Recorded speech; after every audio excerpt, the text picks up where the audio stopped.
Hello and welcome to Episode 7 of Dualistic Unity. I'm Andrew. And I am Ray, and I'm very excited to be here. It's been a very, very interesting week, and I'm so excited that we finished our workshop yesterday on social anxiety. That conversation was so much fun to have over the last month. I've really enjoyed exploring that. Yeah, me as well. It was a great time. I really enjoyed talking about it. Something I realized throughout it that I just enjoy discussing because we've both been through it and kind of come out the other side. And I think that's just a huge key. And I think I might have mentioned this on one of the workshops, but I was on a podcast the other 2 weeks ago, and this woman who's interviewing me was asking, like, she sees a lot of people who are on social media, posting about similar stuff that we post about, or mental health, anything in that realm. And a lot of them have a similar story of going through that. They weren't, even though now they put themselves out there and are very open and seemingly relatively outgoing just through putting themselves out there, a lot of them kind of went through bouts of social anxiety and weren't always this, like peppy, bubbly, like outgoing, outspoken person. And I said, I think that. And she was like, why do you think that is? And I was like, I think that makes complete sense, because people who have been through that knows it kind of sucks and it's shitty. And so they go through it, and then they come out the other side and they're like, oh fuck, we can get through this. Like, I'm trying to bring everyone along with me. Like, I'm trying to share the things that have helped me, so that, because I know how that suffering can be, and I also know there are things that can help. So that's why I think so many people who are posting about that on social media did go through something like that. I think it's part of the reason that we do share these things and have these discussions is literally because of those situations. Well, that's it, right? And even Krishnamurti used to say, how can somebody who's never been in the mess understand the mess? How can somebody who's never experienced what it is to forget that they're being, right, recognize what it is to forget that you're being? So you have to go through it in order to empathize with people that are going through it. And I think that's important. But on the other hand, we also get caught up in details sometimes, right? We think, if you haven't been through exactly what I've been through, you can't understand. And it's like, well, yes and no. I mean, I can understand the emotional spectrum. I can understand, the generalities. I can understand, again, what it is to be abandoned, not necessarily what it is to be abandoned by the person who abandoned you in that particular situation, but I can relate to abandonment. And so in a lot of ways, even without intense trauma in our own lives, if we're willing to open ourselves up, if we're willing to be honest about even just the smallest of emotional pains that we've experienced in our lives, we can open ourselves up to empathy to people who have been through far worse. Never thinking that we can understand, but at least relating to the emotional spectrum that they're going through. Yeah, certainly. Yeah, because they're, even though I've been through things like social anxiety, I know, like, I haven't been through, a lot of the shit and like the really, really tough stuff that people have been through. But it doesn't mean that, I can't talk. It's interesting because I feel like sometimes people say, like, you can't talk about this, or you can't understand this. And it's like, well, I can at least try and give my 2 cents. Is that okay? Regardless, it's happening. Yeah, yeah, right. But yeah, so I think it is almost necessary. Like, how can you have any depth in these discussions if you've never been through it? You just be like, just stop worrying. What are you doing? Just stop. It's like, well, there's a little bit more to it. And yeah, especially when it comes, but I also think the idea, someone, there was this kid who was commenting on a bunch of my posts. I think he was just scrolling through my posts and kind of like critiquing all of them and like trying to have counter arguments. So I was in my Instagram notifications, just kind of like responding from there to everyone quickly. and he was going on about loneliness and feeling alone, and he was commenting on a few of my videos about how realizing that you are the awareness of what is, and not this, little me, can be extremely helpful. And he was like, how is that helpful? Like, I get realizing that is great and all, but how does that help me when I feel like I'm alone? It's like, well, the idea that you're alone stems from the idea that you're separate. So if you don't actually feel separate, how alone can you feel? And he kept going back and like nitpicking at my wording and stuff. And I kind of got to a point that I was like, at the end of the day, if you're feeling lonely and have this story of loneliness, no one is going to stop you from continuing to tell yourself that story. And I think that it's almost like a harsh truth, but you've said it to me a few times when I'm, like, say something's difficult or this is tough, and it's like, it really is the truth that no one's going to force you to stop saying that. And it's just something that this story that we want to hold on to, but we don't have to. And we're the only ones who can ever let that go at the end of the day. That's right. That's right. That's exactly it. And I mean, on the flip side of that, I don't expect you to. I don't expect you to let it go. I don't expect you to do anything at all, because there's nothing wrong one way or another. There's nothing wrong, regardless of how you choose to live your life. That's up to you. But let's at least come to that point where we can admit whatever you do with your life is up to you, right? And so your responsibility is your response.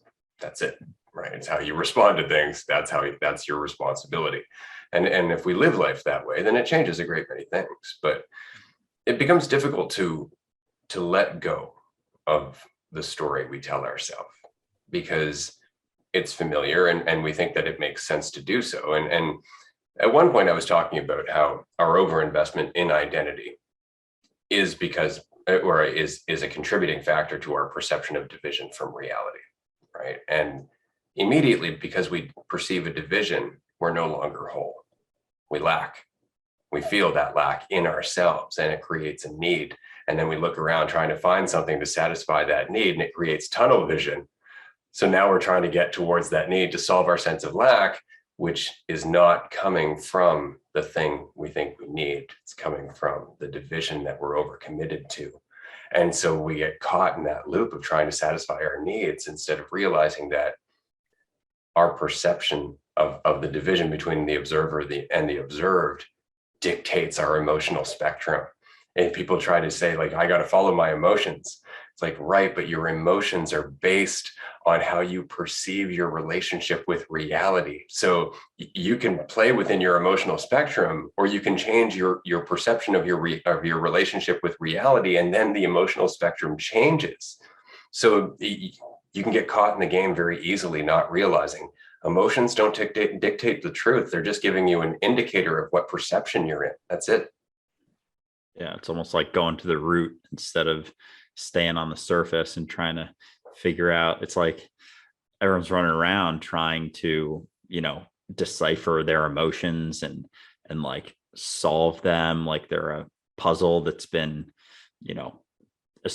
askew, and it's realizing that it's not that you have to change your emotions. It's like your perception of them, and the root. It's like, I feel separate, or I feel like I'm lacking because I'm separate. And it's like, well, so I have to change that or figure something out, because I know that I'm separate. I know that I am just Andrew. And it's like, well, have you ever questioned that?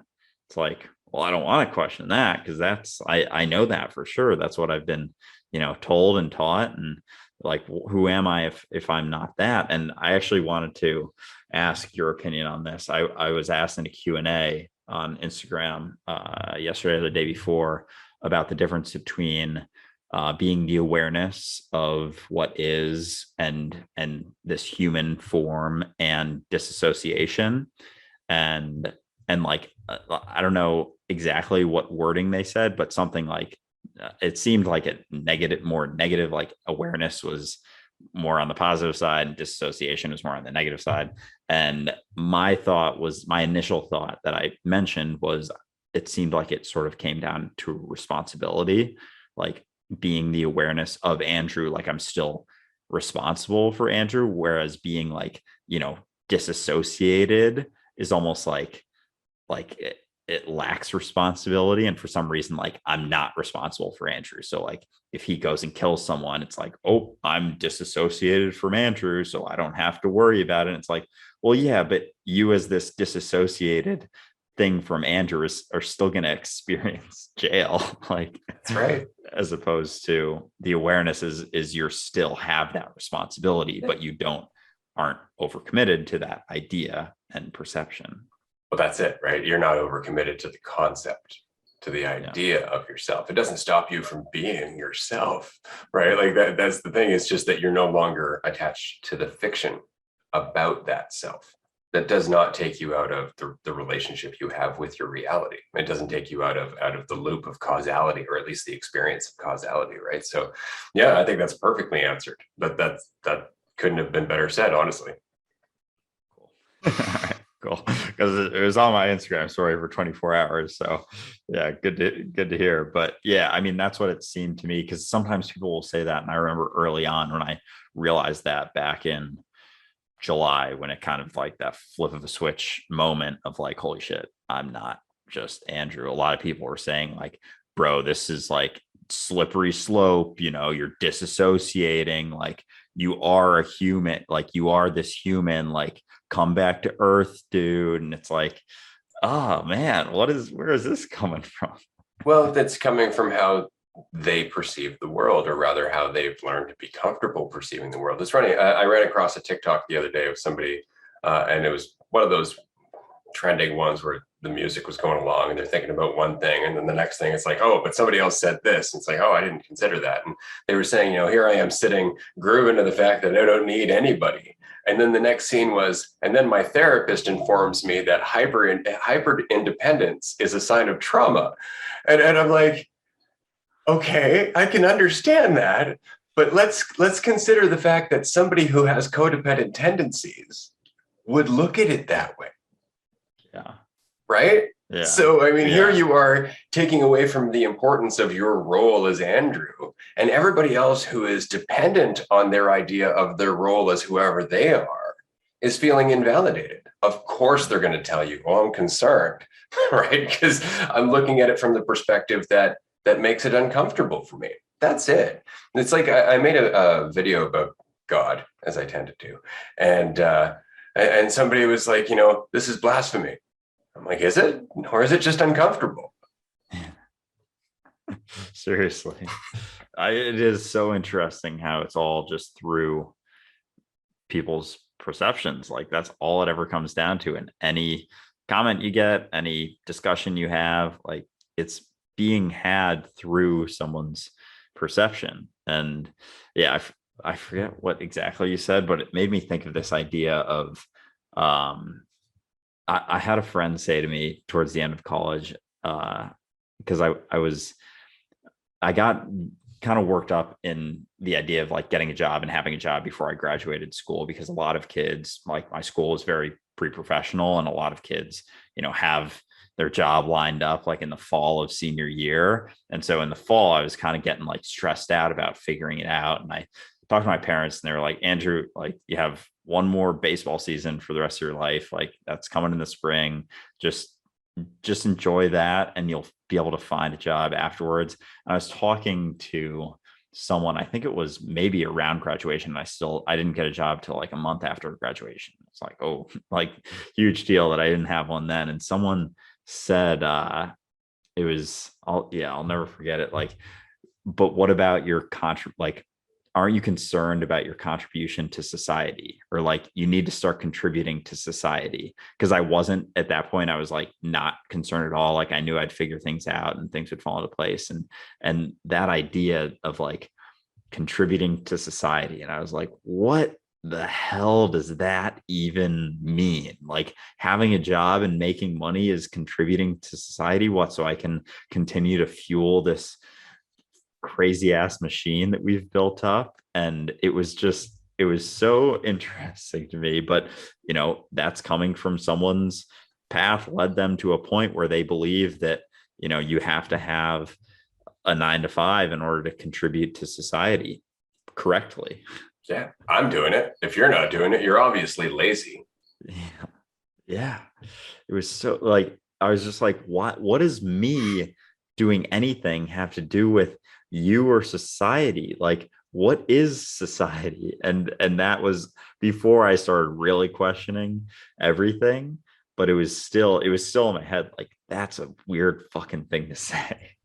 And yet, oddly enough, the way that our system is designed, it's actually rather accurate because our system is designed in terms of the UCC, the Uniform Commercial Code. And so everything is based on contract law, everything, including governments. Like the government of the United States is a corporation that is actually, registered in Washington, D.C. The District of Columbia, of course, doesn't have any voting rights because it is actually outside of the corporation of the United States of America. That's why it's registered in that specific district, and that's why the laws there don't apply in the same way. Canada, likewise, a registered company, also in Washington, D.C. And so these are all companies, and these companies operate like every other company. They have shareholders, they have revenue, and they have expenses. And in the case of governments, part of their revenue is us, the shareholders, the participants in the government that we signed on as part of this corporation when we submitted for our social insurance or our social security number, right? We willingly joined the corporation of our country in order to get certain benefits, and we call those benefits roads and the social network, the social safety network, and hospitals and police and everything else.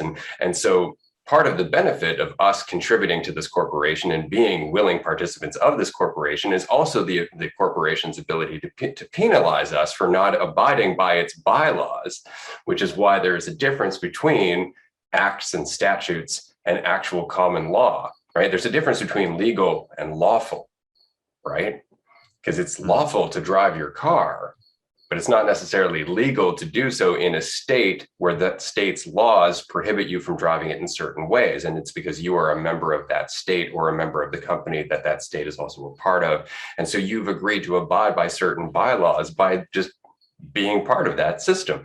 And that's why every city and every town is the corporation of that city, right? Everything runs around this entire thing that we are voluntarily acting as shareholders and beneficiaries of a company that we call a country.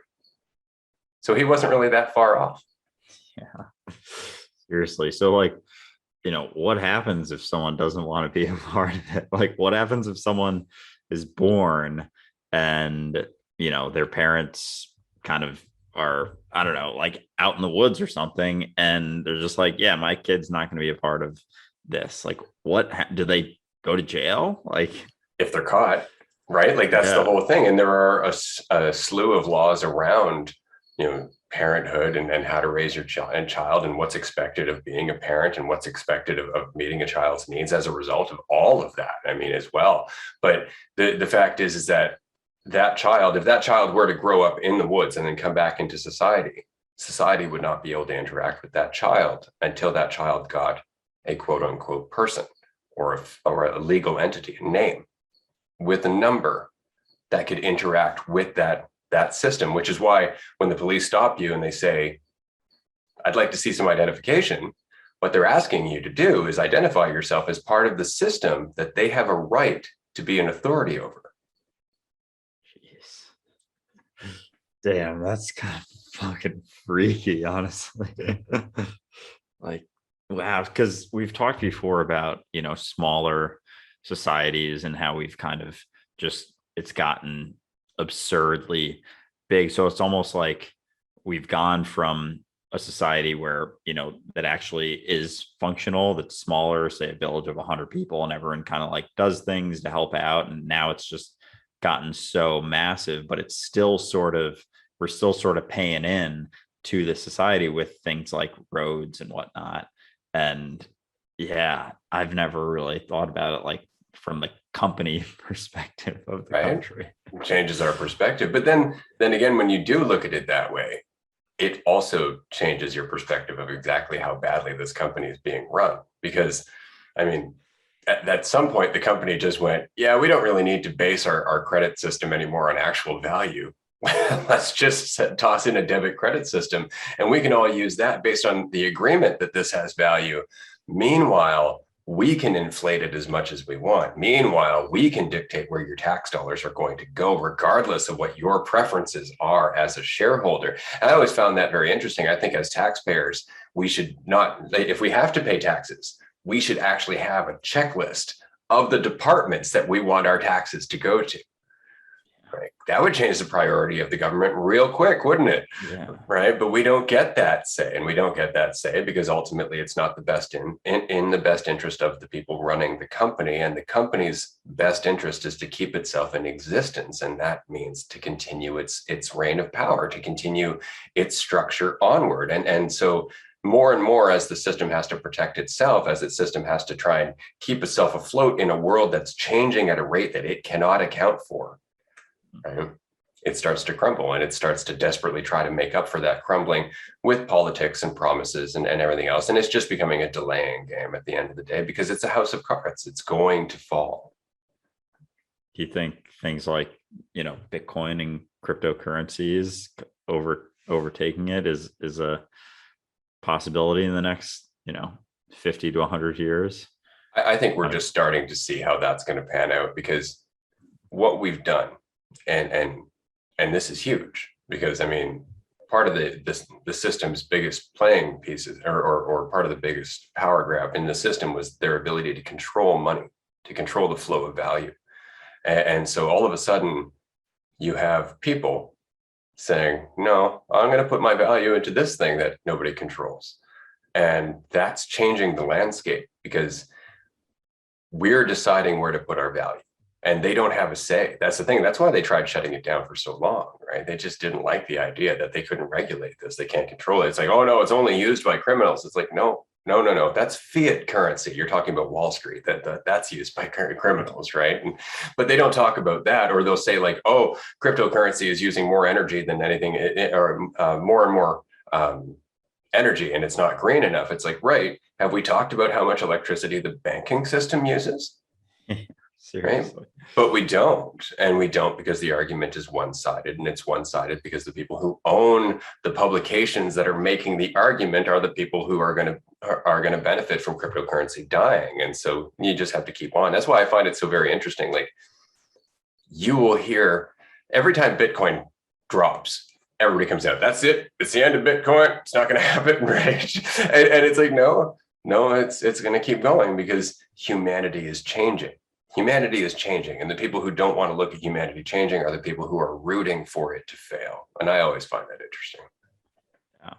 Yeah, it is quite interesting how much, it's always on that side. And I'm just picturing people on the news, like politicians, talking about how harmful, Bitcoin is the environment. And it really is. Like, you never hear it being talked. What's its comparison? The fiat currency, the banking systems, like, well, they're using a shitload of energy, I'm sure too. Like, they're using some energy at least. Like, why isn't that ever discussed? How many banks are there?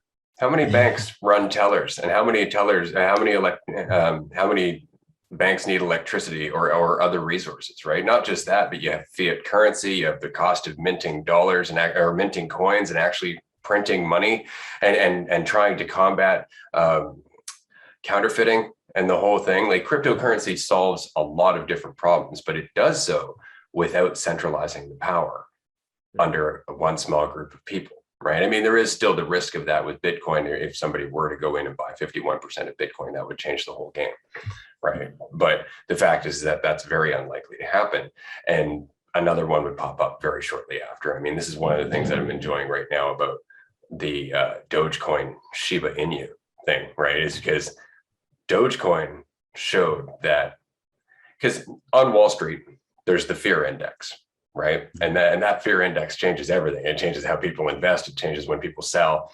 But when we're looking at meme coins, when we're looking at cryptocurrencies that have really no value. Let's be honest about it. Like they don't really have anything behind them except the will and hope of people who aren't rich, right? And that's what I'm enjoying about it, is the fact that Dogecoin skyrocketed, but it did so based on Elon Musk, and a good portion of that community went, we can't have that, because then it dropped as soon as Musk kind of didn't live up to the standard, right? As soon as he went on to SNL and didn't do anything with it, Dogecoin just plummeted.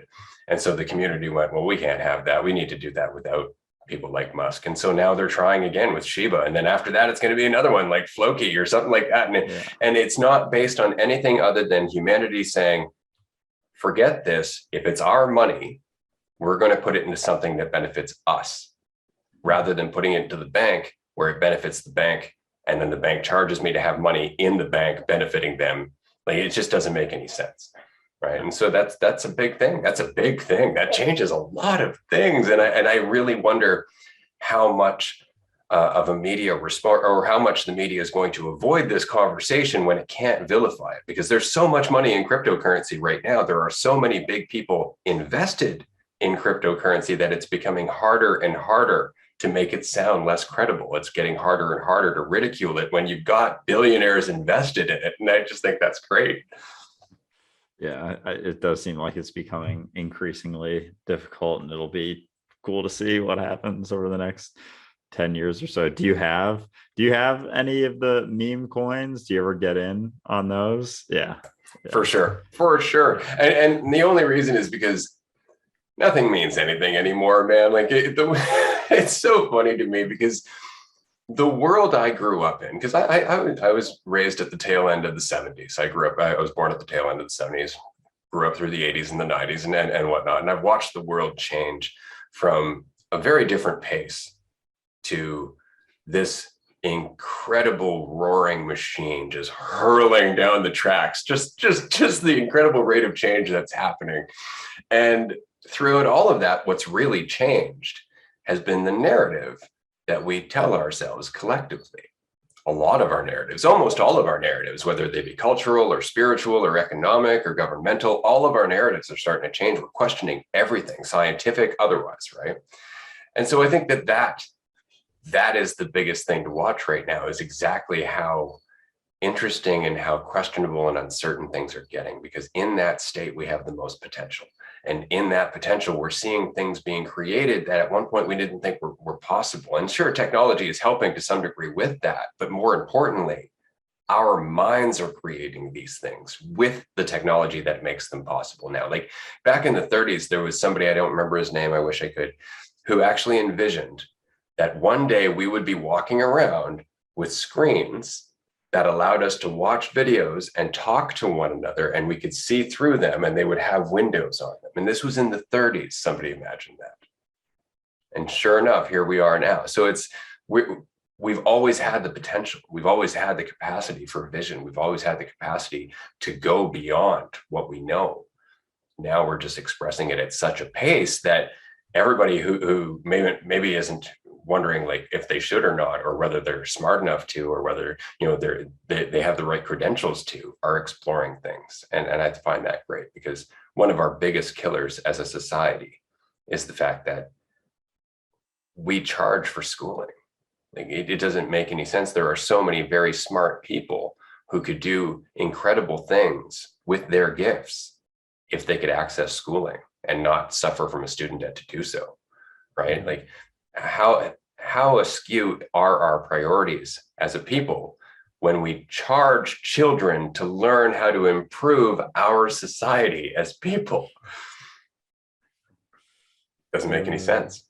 Yeah, it is quite interesting. It seems like more and more people are starting to realize all these things that we've sort of relied on. And, I was born in the mid 90s, so I didn't experience everything going through, 20s, 30s, 40s, 50s, 60s and everything. But it seemed like there was a lot more faith in the system and reliance on the system as, kind of the way things are. And there weren't as many, I don't know, it seems like there weren't as many, questions of it. And now it's like, I feel like we're getting to a point where we're like, why the fuck do we need any of this? Maybe we don't. Maybe we don't need any of this at all. And maybe we can just live here on Earth as maybe it was more so intended, without all of this shit layered on top, and just be. And, starting, it seems like maybe it's starting with our own sort of currency that's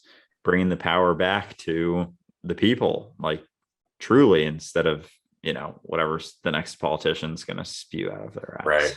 Well, that's it, right? It's funny that, our way of governing ourselves, our way of controlling the world, or our way of running this system is very much akin to the spectrum of danger when it comes to using a drug, right? Because there is a certain spectrum in drug use where it's beneficial. It's actually helping your body to process, or it's helping you deal with trauma, or it's helping you deal with PTSD, or it's helping you deal with anything like that. But then there goes beyond that point where you're using it so frequently that it's creating more of a consequence than a benefit. And so, as with everything, it's finding balance depending on where you are in that spectrum, depending on your pain, depending on your suffering, depending on your need, right? But always being aware that overcommitment to this thing creates a consequence.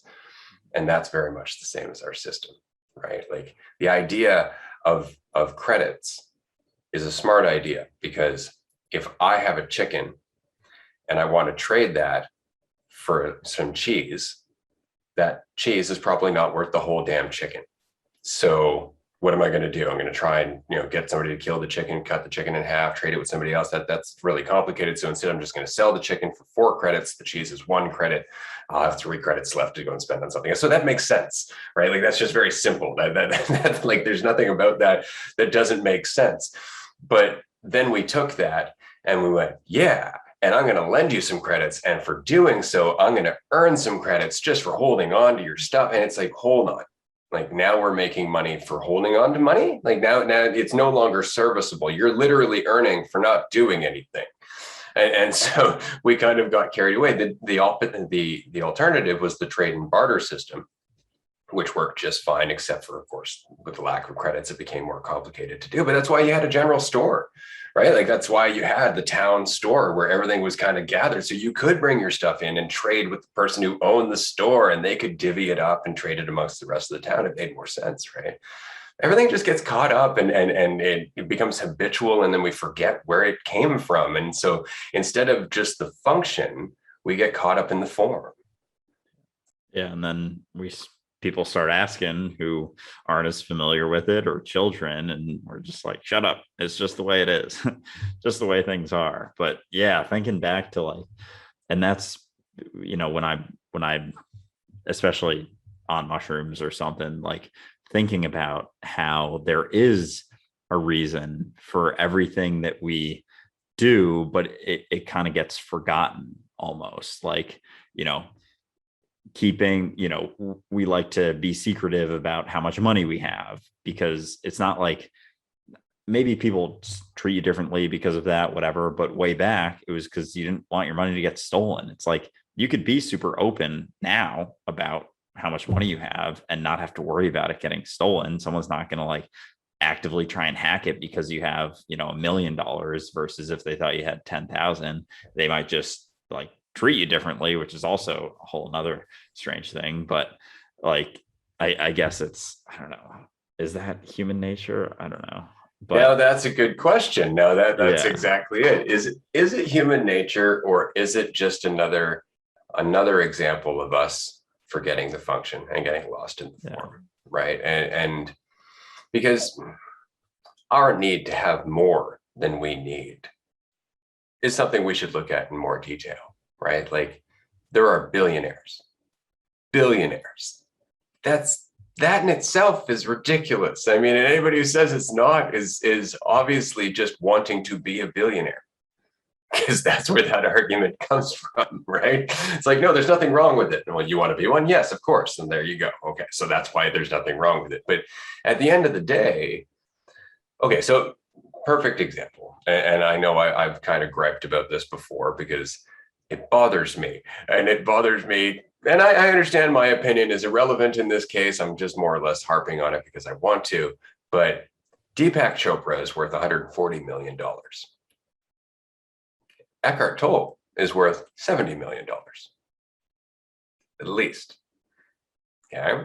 So, and I understand, I don't expect them to give all their money away, but when we start talking about 10 million and up, how much do you need? Exactly what is it for?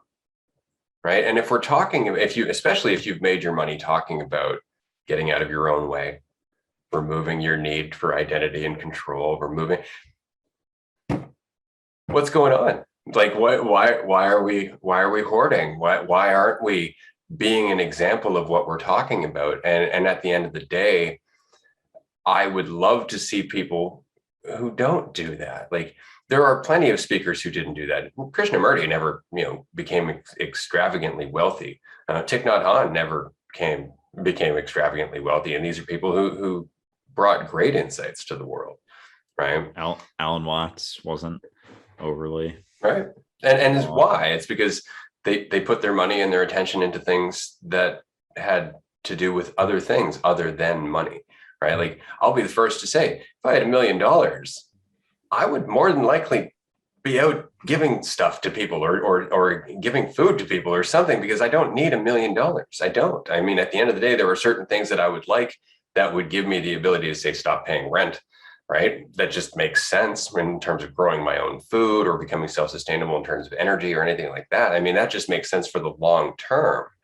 But outside of those things, I don't really need anything. I don't really want anything. And the idea of having an excessive amount of money, to me, just gives me the opportunity to create things that could help other people change their position by giving them an environment that is conducive to them actually changing as people, right? Like, being able to say to somebody who's struggling with homelessness, hey, I've got, 40 acres, about an hour out of town. There's a bunch of tiny houses on it. We've got, some hemp in the field. We're doing hemp oil in the one warehouse. Over here, we're doing some other stuff with that, and we're videotaping everything. So we're helping the world learn. Want a place to live? Right? All of a sudden, that person is getting out of their environment. They're getting out of all their influences. They're getting a fresh start, and they're doing so by not only creating change in their own life, but learning about how to create social change and collective change, and being an example to other people doing this to help them do the same thing. Like, where's all the money? Like, Elon Musk the other day said something, I think it was to the World Health Organization or World Food Bank or something like that. It's like, if you can show me how me giving you $2 billion or $6 billion is going to end world hunger, I'll do it. It's like, you pompous dick. Like, just because it doesn't end it doesn't mean it can't help. Like, I'm sorry, are we too busy trying to get to Mars to worry about the people that are starving here?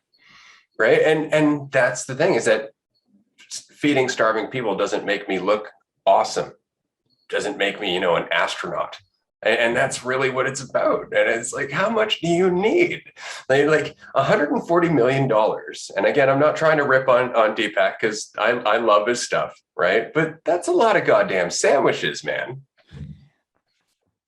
So why do you think these people like Eckhart Tolle, Deepak Chopra, like, do you think because if they are truly talking about these things the way that they are, then do you think they don't act? Do you think they're like a tiny bit full of shit, or do you think they are just enjoy their comfort? Because or even with Eckhart Tolle, like, his seminars are really fucking expensive, and he could make that free, like, and do massive ones, like, why? I don't know, like, why do you think that they are like that? Because I think that, and this is from my own experience, it's very difficult not to be in the world that we live in, right? Like, I have more often than not come up with an idea for, a series of workshops or a book or a documentary or something, with the idea that, yeah, I can charge good for this, right? And then upon about halfway through designing it, if that, sometimes about 5 minutes into even conceptualizing it, I go, right, but I don't want to charge for this. and that's it, because I know what it's like to go through it. I know what it's like to be lost. And then at the end of the day, that's more important to me. I've been without so many times that I know that I'll be fine, right? But it becomes harder to do that when suddenly you have money and everybody around you has money and they're all telling you like, oh, you're not being selfish. I mean, you got to take care of yours. You got children or blah, blah, blah. Like it's what we all do. Just donate to charity, right? You get a tax write-off and so you end up swimming in this certain mentality again.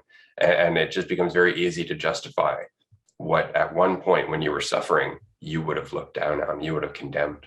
Right. And it's just comfort. Again, comfort really does blind us. That's the thing. Like one comedian I really respect is Dave Chappelle. And it's because when he was running Chappelle Show and it wasn't feeling right, he walked. That was more important to him.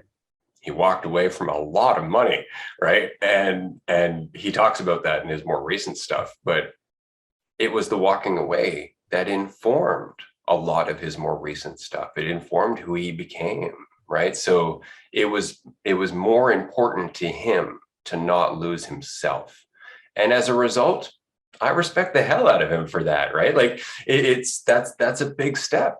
And it becomes something that admittedly is hard for people to keep doing over time. It's just very tempting to always to want to feel superior, especially when you have people going, oh, he's so enlightened. Oh my God, he's so awake. Oh my God, like, he's full of wisdom. It's really tempting to go, yeah, right? Because who doesn't want to feel that way? But that again is that overinvestment in identity. There's a me there taking credit for it. There's a me there that's separate from everybody else and justifying my comfort as a result, right? So yeah, it's interesting. I think there's a good degree of learning to be done about the value of knowing what's enough.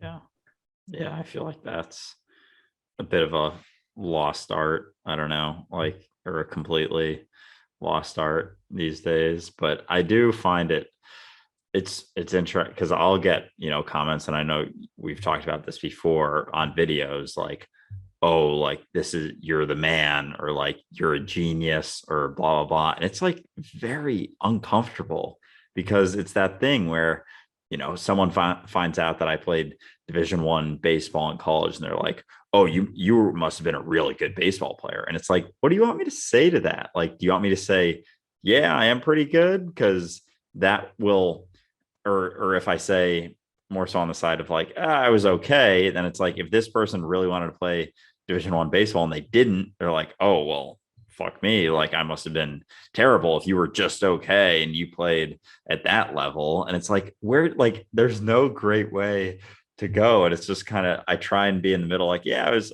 all right. I had my good days and my bad days, stuff like that. And it's the same for comments, like, oh, amazing, like, just people hyping you up. And it's like, obviously I don't mean any ill will by that at all, but it can be very uncomfortable. And I think it's difficult to respond. A lot of times I'll just, like the comment instead of like saying thank you, even, because I know it's just weird. It's hard. I get that. And there's a part of me that, and I'm sure I'll do this at some point just to express to the people who do leave those comments, like, they're appreciated. They are. I appreciate the comments and the appreciation, right? But I don't want to go out of my way to go, thanks, that's awesome, I'm great, because I've spent so long trying to avoid the temptation that goes with those accolades, right? And this is something that's dawned on me recently, and it's made it a lot easier to take those compliments, is that because I know I don't need the accolades, I'll take them. Thank you.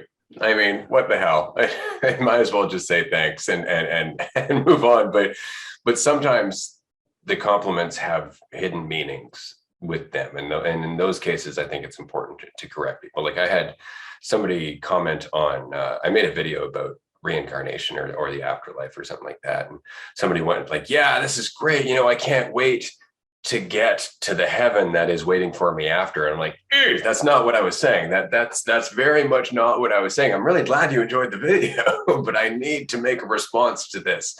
And you try to do so as lightly as you can because you're not trying to insult anybody. But on the other hand, there is almost a responsibility, or at least I feel that sense of responsibility to clarify any misunderstanding based on what I've said, because I certainly don't want that to be the case. I don't want somebody to not have ears to hear and then take what I've said and create toxicity that they could have avoided had they just asked for a little bit of clarity.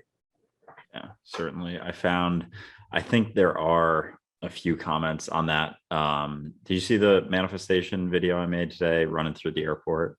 And yeah, I saw some comments on there, and I feel like some people were kind of misunderstanding, and because I was trying to express like it's not, chasing versus attracting. It's like the idea of thinking what's best is what you want is what's best. It's like questioning that whole thing that, because most of the manifestation gurus out there will say like, you can attract whatever you want. And that video is questioning like what you want may be directly taking energy from what's best for you, essentially. And I had people commenting that, you never exactly know how someone's perceiving something, I guess, but based on the comments, it seemed like, they were thinking that it was more so, giving energy to an idea. And it's like, no, just allow the universe to bring it to you, but you're still tied to the thing you want. And it's questioning that. It's not questioning like whether you should go get it or you should allow it to come to you. It's like, what is the thing that is going to get or coming back? It's like, that's what I'm questioning. It's like, that's the thing. It's like, how do you know that's what you need? Because there's a lot of cognitive dissonance behind the entire manifestation movement. Now I'm really looking, I'm just going to take a brief moment here just to mention to our listeners that we actually have a manifestation workshop that's starting next Tuesday on November 16th. It's going to be 4 weeks, an hour and a half each week, 1 hour of presentation, and then a half hour of Q&A. And we're going to get into the nitty gritty of manifestation because there is so much to this conversation, and we're going to try and avoid getting too deeply into it right now, but don't miss the workshop. If this is something you're struggling with, if this is something you're interested in, this is something that I have a great deal of experience in general, and I know Andrew does as well, in terms of just being familiar with manifestation as a topic and what the promise of it tends to be and what the reality of it actually is. So definitely don't miss that. But back to what you were saying, there is a certain degree of cognitive dissonance when we're talking about something that promises an end result, right? And so I've done the same where I've made videos about manifestation, about, focusing on an end result creates a sense of lack. And the response from a law of attraction coach was, right, so you just have to let go of what you want and it'll come to you. And it's like, you can't lie to yourself like that. That's a nice thought. You can't go, I don't want it. Is it here yet? That's not how that works. Like you're still wanting it. And that's if you truly don't want it, what are you envisioning? What are you letting go of? Right? Like you're letting go to receive. That's not letting go. Right? But it feels good and it sounds good. And so there's a wall there, because after a certain point, depending on who you're talking to, they don't want to let go of that idea that tomorrow's going to be better because I'm going to have what I want. And it's like, but even when you have what you want, if you're not the kind of person that can appreciate it or enjoy it or make the most of it, is tomorrow going to be better? Right. And that conversation gets so real. And it still has to do with manifestation. It's not to say that you aren't, in fact, having some great degree of influence over your life. It's just that influence wanes with your lack of clarity. So clarity has to be the first step. Yeah, it is. Yeah, it's I feel like I've been on a roller coaster the last, I don't know, 3 months or so, just all over, like changing a lot, all, good things. And it's been a fun roller coaster for sure. But yeah, the idea of lying to yourself is so, and we talked about that earlier. That might have been before we started this podcast on our first conversation, the idea of manifesting, because I was going through like, I am so grateful and my heart is so warm now that I have $10 million in my bank account, and kind of like that sort of standard verbiage of manifesting. And you're like, well, can you lie to yourself? Like, you're lying to yourself, right? Do you have $10 million right now? And I was like, well, no, but I feel good because I feel like I have it already. They're like, yeah, but you don't. It's like, yeah, you're right. It's like that, but that's kind of the standard of like manifesting. And it really does, you realize like it does immediately create this sense of lack, because you can't lie to yourself. You don't have $10 million. You don't have that, car, or, relationship, or 20 pounds of weight lost or whatever deep down. So at the end of the day, you can't lie to yourself. But I don't know. I I feel feel like good knowing that it's yeah, coming, or I feel good yeah, just believing that it's coming, and that's no different than waiting for the second coming. yeah, yeah, Right? Like you're just coping with the sense of lack that's ultimately being exacerbated by your coping, and that's that vicious loop, right? Like we try to get away from our misery, not realizing that trying to get away from our misery makes it worse.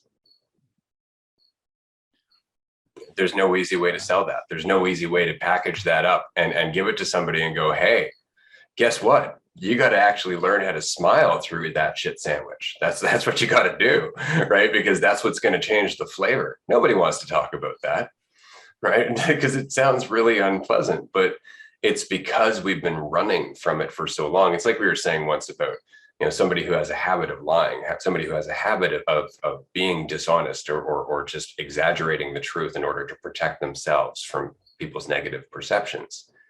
The hardest thing in the world is for that person to tell the truth the first time, right? Because they have to break the cycle. They have to stop trying to maintain the web of what everybody might think and everything else. And so they have to take that leap and just go, I don't know how this is going to turn out. Here it is. Right. But it's so hard the first time. And then the second time, way easier. Third time, not a problem, right? And by the time you're 1,000 times down the road, you're like, what? I used to lie, right? Because you've just walked so far into the other direction. It's like we were talking about earlier before we started the podcast in terms of the fields within awareness, right? That there are certain directions that you can take, in the same way that there are no levels in spirituality. There are only directions towards yourself and away from yourself. That is it, right? And so it's very much the same with our awareness, is that we can choose a direction. And that direction is either going to be deeper into the perception or the belief in division, or more towards the reality, which is ultimately a lack of identity and a lack of control and a lack of certainty. And that just happens to be the experience of being whole. yeah.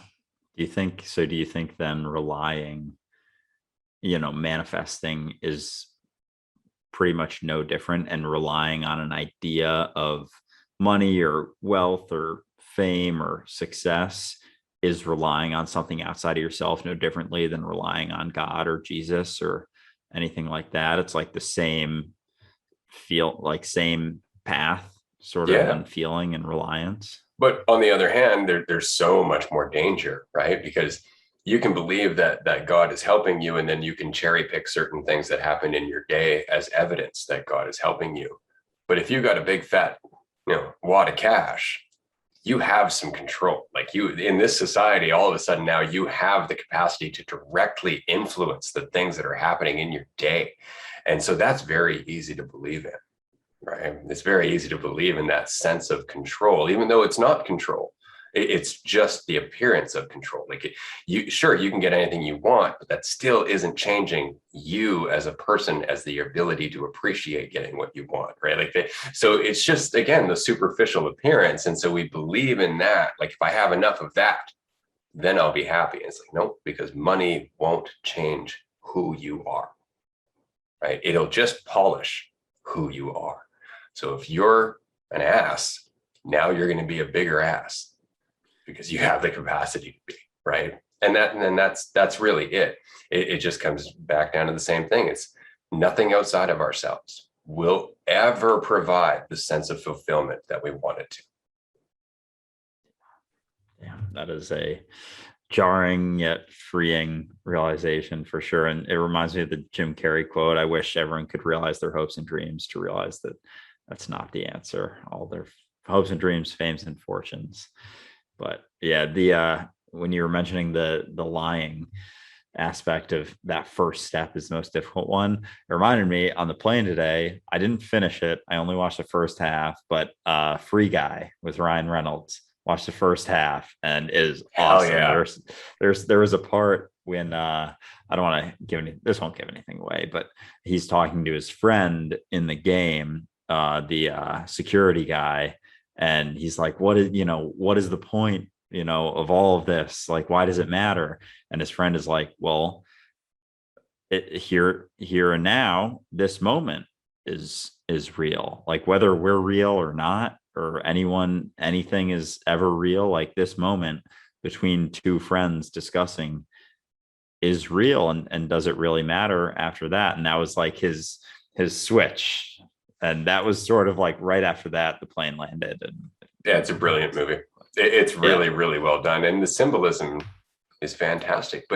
And I wonder about this because there have been a great many movies where the message is there, like it's in there. And sometimes it's intentional and you can see when it is. And then sometimes it's almost like it's not. It's almost like the symbolism is within the movie without them even noticing it, right? And so I wonder about that when it comes to our collective awareness, because we are always expressing the changes within our awareness. And so we have, like, you can tell how movies have evolved over the last 100 years, right?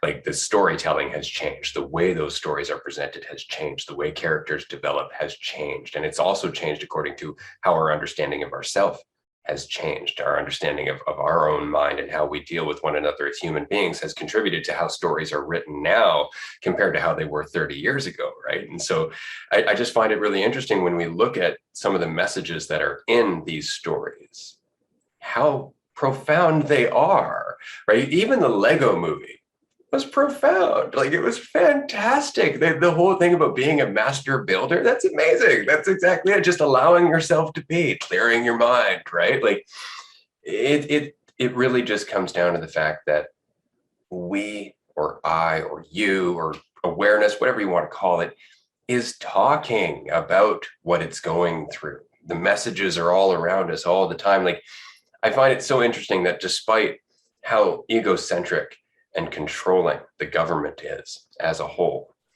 that if you were to listen to Joe Biden's speech when he was made president, there's one word in that you hear over and over and over again, despite the fact that he has his own political agenda, despite the fact that he does everything to contradict this word.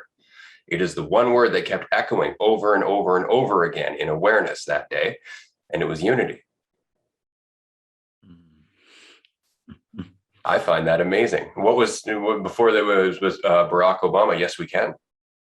Yeah. Right? Like, these are echoes of awareness. These are echoes of our sentiment. And unfortunately, they're used and twisted by marketers and public relations and propaganda and everything else. Sure, but they can only use what we're showing them is there. That's awesome. Yeah, it is really cool to see. And with that guy, Free Guy it's so, and it is, and because it is kind of like at a high level, the storyline, I could totally see that, being made into a movie, the video game versus, people being in the video game, out of the video game, virtual reality, like we're kind of coming to that. But then within that, it was so clear to me watching it, and I could easily see why you said I should watch it. But it's almost like I was sort of wondering, like, is someone directing this or writing this script? Do they actually think that? Because it could easily not be. It could easily just be, kind of that surface level idea. But it's so, and that's the thing, right? Like, where we're at. Yeah. Now think about what we're saying there, right? What we're saying is that it just happens to be there. Like it just happens to be there and they think they're sending an entirely different message. How often is that happening? Right? Like how often is there multiple messages happening despite somebody's intention? Mm-hmm. That amazes me. To me, that's how we're talking about the universe speaking, right? Is when you look at something that you've looked at 1,000 times and you see it in a different way. You're just like, oh, that's awesome. That's new, right? And it's like, yeah, and it's all there. It's all there. That's what always gets me, is that this moment that I'm in right now, every experience of this moment, every perception of it, from being totally depressed to being totally free, exists right here, and I can just choose one. Mm-hmm. Yeah. Yeah. It's really cool. And it's almost like, does it even matter if they're doing it purposefully or not? And it's like, can they even take credit if they were doing it purposefully? Would they? Would they take credit if they were doing it purposefully, right? And there's so many movies like Groundhog Day. Have you watched Groundhog Day? I have a while, maybe like 10 years ago. That movie, yeah, man, if you want to talk about the lessons you would learn being eternal, that movie's awesome. It'll just rip you apart, man. It's so good. It's so good because you don't know how many days Bill Murray repeats. And the author actually said it was probably like hundreds of years. Like it just kept going for him. And through all of that, he's learning more and more about himself. But you'll see his character go through the process of resenting it, then trying to use it, then trying to benefit from it to get a sense of happiness, and then getting frustrated that he couldn't, and then finally surrendering. And it's the whole journey is just beautiful. And that's the journey of our eternal awareness, right? Like that's the journey that we go through individually. And the only question is, how quickly can we go through that collectively? How quickly can we get through that process of understanding that we are hurting ourselves by trying to benefit ourselves? So do you think, like, within our awareness, do you think we've gone through it multiple times, or do you think there's, it's like sort of cycles within a larger cycle, or just... What do you mean by we? Do you mean humans? Yeah. Right? Because this is the journey all the time, in every variation on different levels and different scales. This is the journey, is towards ourselves and away from ourselves. And there are so many intricacies in that journey. And considering how many species there are doing different parts of that journey on different levels and different, like it's so interconnected, but it's always this. Always this, from towards ourselves and away from ourselves. It's always that, moving back and forth and oscillating within oscillations. And that's why it gets to the point where it's just a giant pool, right? Like the ocean's in a drop, right? Like it's so hard to conceptualize or talk about, because you're talking about infinite causality. Like it's not even cause and effect anymore. Right? Because everything is causing everything else to be a cause, and then that's causing the original cause. And there's no goddamn time. And so what are we talking about, right? So like it's so massive that all you can do is sit in awe once you truly recognize it, and that's enough. Once you recognize it, you're just like, damn, why would I want to believe in something that would minimize this experience? It's a great question. I don't know if I have a good answer for you. I guess unless, you're just tied to that perception. But yeah. That's it, right? It's just, it's familiar and it's comfortable, and it's the devil I know. And I think that's the one thing that really changed for me in my life, was that I just didn't want it anymore. It really just came down to the decision. And I think this is true for everybody, regardless of your situation. If you are done with the consequence that you're experiencing emotionally, if you're done with the sense of lack that you're going through, if you're done with the frustration and the expectation that you habitually go through, that's the biggest part, is deciding, I am done. This is enough. I've experienced enough of this that I'm going to question it, no matter how uncomfortable it is, because the alternative is just more of this. And that's the decision. Once you make that decision, it doesn't mean it's going to be easy, but it does mean that the rate of change is going to pick up, and you are going to start noticing how quickly You are adapting to things because you're allowing yourself to be uncomfortable. Sorry, I just have to plug my computer in real quick. It's yeah, I didn't have my charger. No problem. And as Andrew plugs in his computer, I just figured I would mention, because I always fail to do so, that Andrew and I actually do have a Patreon page where we post some of the conversations that we have during our TikTok live streams, and we post some of the conversations that we have before and after our podcast. There's a lot of extra content that goes onto our Patreon page.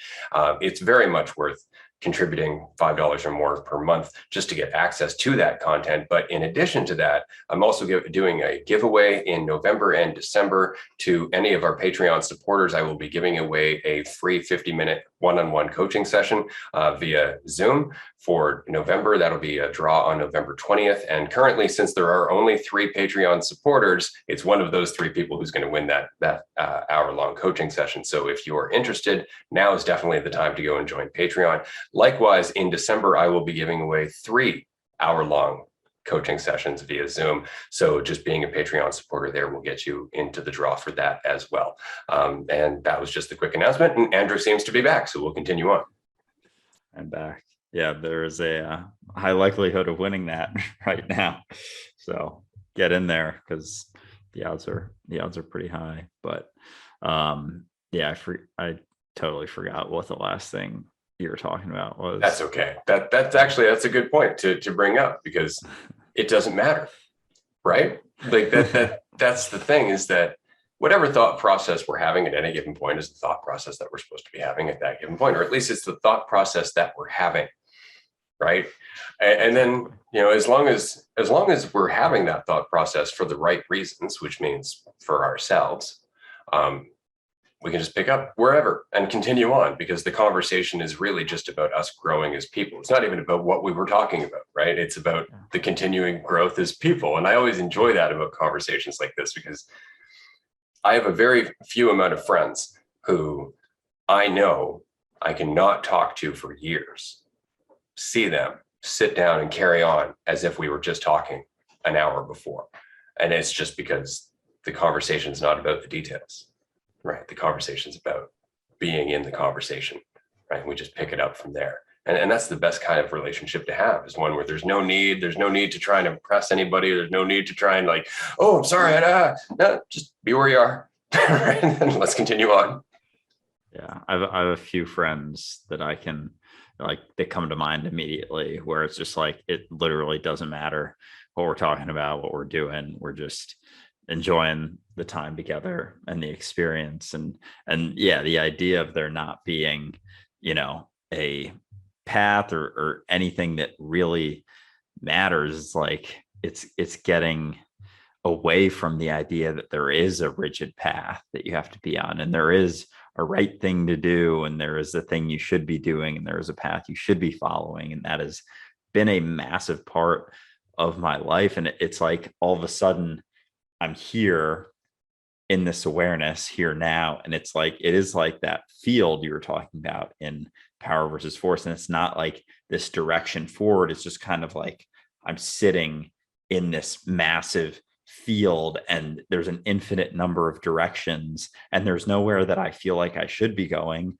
or need to be going, but I'm here now. And I know that, and I'm enjoying being here now. And it's like, it's almost because there is less of a focus on the future, I guess, that it creates this sort of infinite directional potential, infinite potential here and now, as opposed to, picking a point and being like trying to go there. Instead, it's like, I can go anywhere and I'll be okay here and now. And it's awesome. That's so funny, because it reminds me when I was early on waking up to all this, the visual that came to me was that it was like the difference between sitting in a dark room with a floodlight, pointing the floodlight, trying to see something, or turning the floodlight off and allowing my eyes to adjust so I could see everything. And that's exactly what it's like. It's all of a sudden your very specific awareness becomes an overall general awareness. And that is where your awareness actually increases. It's funny, I always describe it in terms of like, having a battery and then connecting a bunch of light bulbs to that battery, right? The more light bulbs you connect, the dimmer each light bulb gets, right? But if you disconnect all the light bulbs, that one remaining light bulb just shines bright as hell, right? And that's awareness. That's exactly it. We carry all of this stuff thinking it's going to make it and make our life better. And it actually decreases our ability to have influence over what's happening. Yeah, it allows for all of that energy to be here and now, and all of a sudden things become clearer, and you're not weighed down by all of these other light bulbs that are using the energy, or baggage, or ideas of yourself or perceptions of the world, because they directly, or things you think you want or you think you need, because they all take away directly from that energy that could be here and now. And it seems like for a lot of people, it's just that they don't have the energy here and now, because it's getting used by so many different thoughts and perceptions and ideas and judgments of how things are, when you don't have to take all of them so seriously. But if you're tied to them, they'll be taking that energy forever. Yeah. And I mean, how sad is it that the outcome you want to manifest is being held back by the energy required to criticize your manifestation? Hold on, say that again. Right? Like, manifestation requires energy. But as soon as you're criticizing yourself for not getting that manifestation, as soon as you're judging your progress, you've just dropped all your energy. So how often are you avoiding getting the outcome you want by judging how quickly you're getting there? Yeah, certainly. And I feel like a counter argument that manifestation gurus will say is that there is no timeline, like it'll happen when it's best, right? Or like when it's supposed to happen or whatever. But at the same time, like what if it doesn't happen or something? Yeah. Right. That's it. And more importantly, what if it not happening is the absolute best thing for me? Yeah. What if that is what's going to trigger me to learn something about myself, to learn where I've been holding myself back or holding myself in too serious of a light in terms of my ego? What if that experience of not getting that thing is what helps me get to the state of mind where I can appreciate what I do get? Mm-hmm. Which one do I want? Good question. Yeah, I think the answer is fairly obvious, but it really is. And it comes down to what we were talking about before about, no amount of things that you manifest that you think you want are going to change you. And it's about you here and now. And it always is, and it always will be, and it always has been. And there isn't much else to it, quite frankly. No, but it's easy to get caught up in the really easy to market concepts, right? And like, there was oh God, I can't remember who it was. It was a manifestation guru, and he was doing a video, and he's like, I've worked with all of the top minds. I've worked with Eckhart Tolle and Oprah, and I've worked with Joe Dispenza, and I've worked with Sadhguru, and we all agree the number one thing you need to do is practice gratitude. It's like, wow, that sounds really nice. What if I'm grateful for things that reinforce my ego? What if I'm grateful for things that actually are contributing to my suffering? What if I don't have the clarity to understand what to be grateful for? So it's not the silver bullet that it's made out to be. And that conversation right there means half as many book sales. Right? And what kind of proof of manifestation is that, right? Like, I want to prove manifestation works by enriching myself and making half the people who listen to me suffer because I didn't give them the full picture. But doesn't sell books, so yeah. It's going to be a really good workshop, Yeah, I'm very excited for it. Yeah, me too. Yeah, this workshop is very much a workshop that I have avoided doing for the last 10 years, even when I was life coaching, I don't generally talk about manifestation because of so many of the pitfalls that go with it, right? Because there is so much nuance to this conversation. And so the idea that we're going to get 4 weeks to talk about this, 6 hours to just pound on it and talk to the people who participate, because of course there's the live chat that happens and we accept questions as they go on.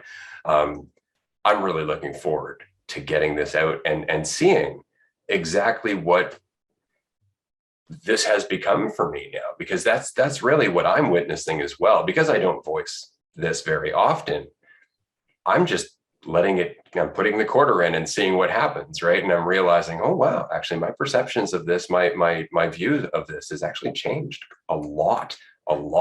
So I'm really looking forward to seeing how that plays out in our conversation. Yeah, and I think for me, just realizing that I've been manifesting my whole life, whether I was aware of it or not, and I have gotten things I wanted, and I've gotten things that I needed that I never even could have conceptualized having ever. And it was mostly from just being here now, whether I knew it or not. And I got into the last few months like writing down manifestations of things that I want, and then I pretty much stopped after our first conversation, because I was like, yeah, that makes sense. Like it doesn't make much sense to be, trying to do those things. And it's just taken like 30 minutes out of my day that I could be spending doing, walking around or doing something. Yeah, exactly. So I'm excited too, because I've, just recently kind of come out of that side of it. And before then wasn't even really aware of, the whole realm of manifesting. So I'm very excited for it. That's a great topic. There's so much involved with it, right? And like it can get really deep, and it can go in so many different directions, and it can get really conceptual. I mean, you can get into the metaphysics of the whole conversation, or you can get just right into the application of it, right? How do I change what's happening today? And so that's why I'm glad that we're going to be covering this over 4 weeks, because it's just going to give us the ability to really focus on individual topics, as we did with the social anxiety workshop that we just finished. Another quick announcement is that social anxiety workshop will also be available online in various different websites as a digital download, and you'll find the link to it on our website in the near future, probably by the end of the week. So if anybody's interested in that, that's another 6 hours on the topic of social anxiety, on identity, on self-judgment, on why we judge ourselves and some of the assumptions and expectations that go with that. It really is a deep dive into anxiety as a whole, and the experience of being anxious around people. And so if that's something that you're struggling with, I definitely recommend you pick it up as a digital download, because we probably won't be doing another workshop on it for quite some time, though we are always willing to talk about it on a one-on-one level or on social media if you'd like to contact us there. Yeah, that workshop was a lot of fun. I'm excited for that to be packaged up. I think I think we pretty much expressed everything, and it was just 6 hours straight of talking about social anxiety and our experiences and everything that we found to be helpful, and answering people's live questions. There was a decent amount of questions, and we were able to talk through it. So I think there is certainly benefit of being a part of the discussion. But yeah, it was an awesome workshop for sure, and I'm looking forward to our next one coming up soon. That's going to be so good. I really enjoy running these workshops. Like we have a good flow. That's one thing. Even my wife has mentioned watching our podcast, is that we go back and forth really easily, and we tend to stay consistent in what we're trying to talk about. Even though we do deviate from time to time, it's always within the realm of what's relevant to the conversation. And so it's definitely worth participating in. Another thing I wanted to mention about the Patreon page that I mentioned earlier is actually every third Wednesday of the month, we actually have a supporter only live stream where you can jump into a Zoom conference with us and be on screen and actually talk to us live for an hour and a half. And that's every third Wednesday of the month from 6 p.m. to 7:30 p.m. Eastern time. And again, all you have to do is be a Patreon supporter to participate. It doesn't matter what level. So if you do want to chat with us, or if you do want to jump in on that conversation, that is definitely an easy way to do so, because we don't generally invite participants onto our live streams when we're talking on TikTok or Instagram. So that's definitely the best way to jump into the group chat.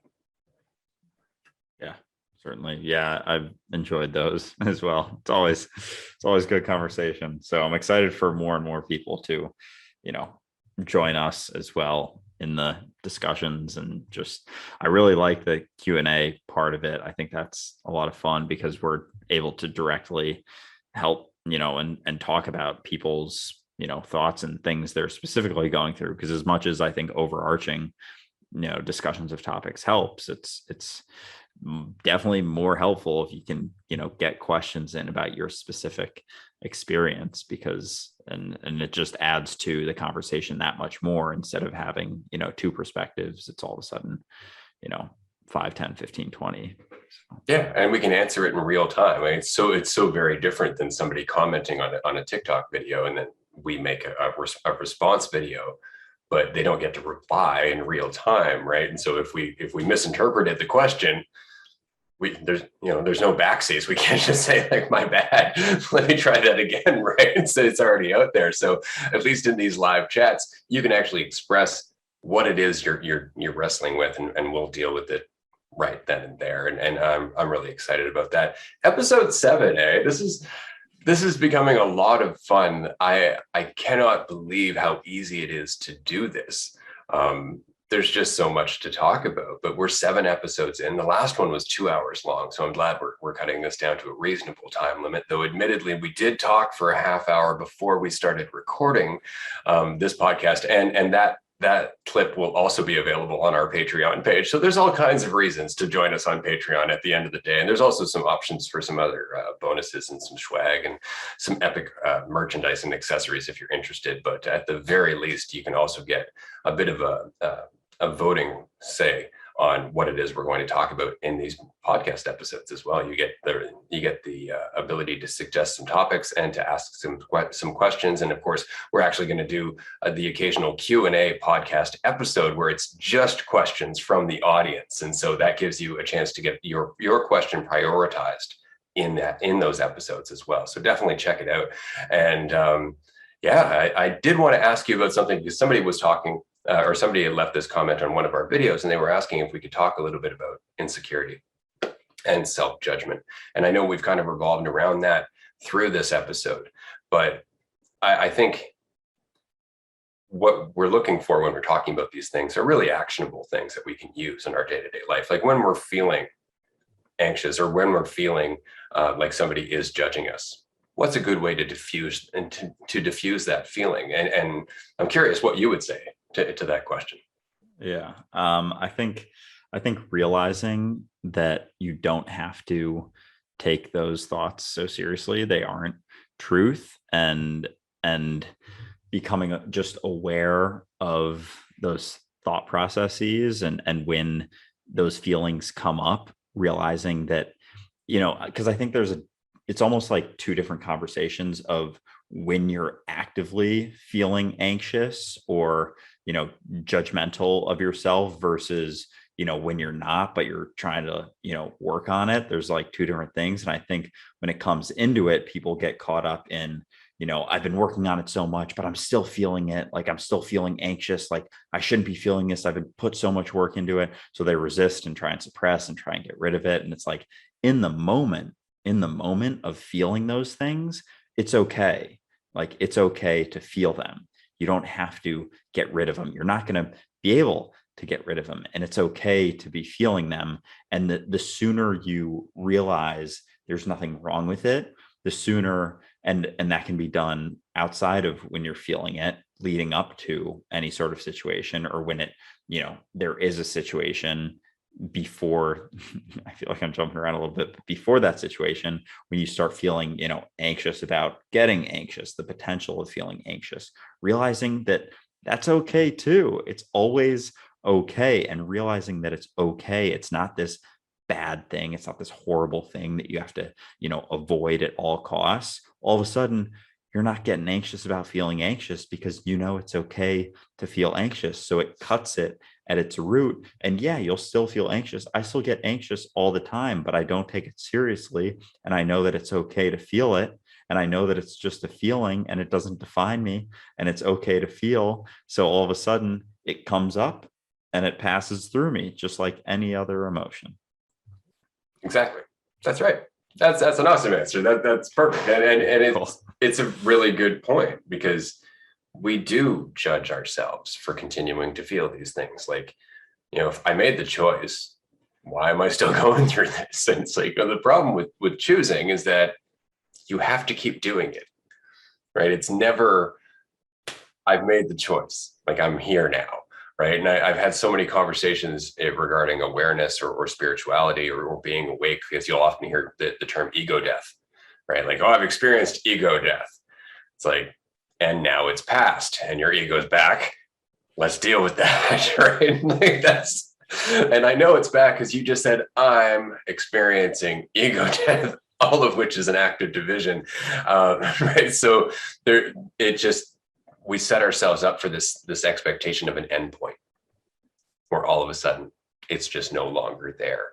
And oddly enough, it's not until we let go of that expectation of an endpoint that we actually get closer to that endpoint, right? And that's everything is half-assed backwards. I say it all the time, right? But it really is. It's just, the more we're trying to get somewhere, the farther we get from it. The more we're trying to be ourselves, the less we are, right? And getting that whole finger trap mentality, right? The more you pull, the tighter it gets.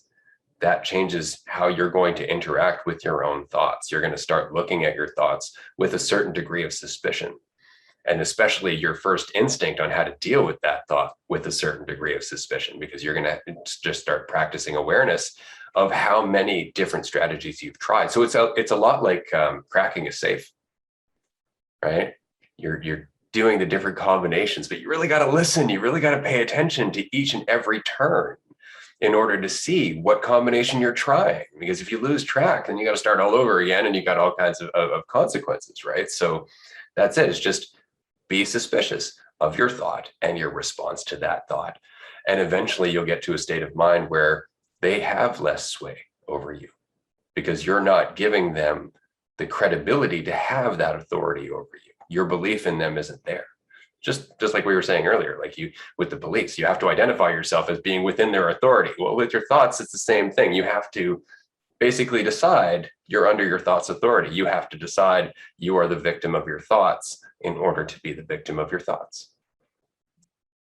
Certainly. Yeah. And it comes back to, belief that it is truth, and realizing that it's not and questioning it can be hugely beneficial, whether you're actively feeling it or, working on it outside of, the physical feelings of it. It's the questioning, the constant questioning of everything, including yourself and your idea of yourself and your perception of yourself.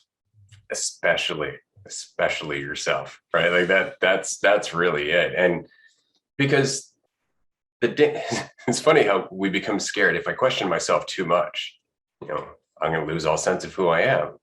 It's like that's kind of funny, right? Because you're not your idea of who you are. You can't actually lose yourself. You can lose your idea of yourself, but all that really means is you've unlocked your potential. Yeah. That infinite field of possibilities that you're all of a sudden you're sitting in, instead of, being sure of whatever and then being afraid of losing it and being afraid of being perceived differently. It's like, when there's nothing to perceive, you don't give a shit how you're perceived. Exactly. That's it. That's it. It's like, it doesn't even dawn on me that I should care what people think about me anymore. Right. Because whatever they think, it's not based on me. Right. And I know that. And I know that because it's true for me as well. Right. When I'm looking for something in others, that's what I see. When I'm no longer looking for something, when I no longer want to see the best in people, then I see people and I see who they actually are, because my preference isn't in the way. Neither is my fear. right? And that's the only real way to deal with anybody is to let down the walls that you think protect you, but also blind you from seeing who they really are. Right. Because I mean, how can you see them if you can't see you? It's like Jesus in the whole thing about, remove the beam from your own eye before you talk about the speck in mine. Right. It's a hell of a visual, right? Mm-hmm. Yeah, and it's the same wall, the wall that's protecting you, and the wall that's, creating this sense of security, and the wall of division. All the same wall. So funny.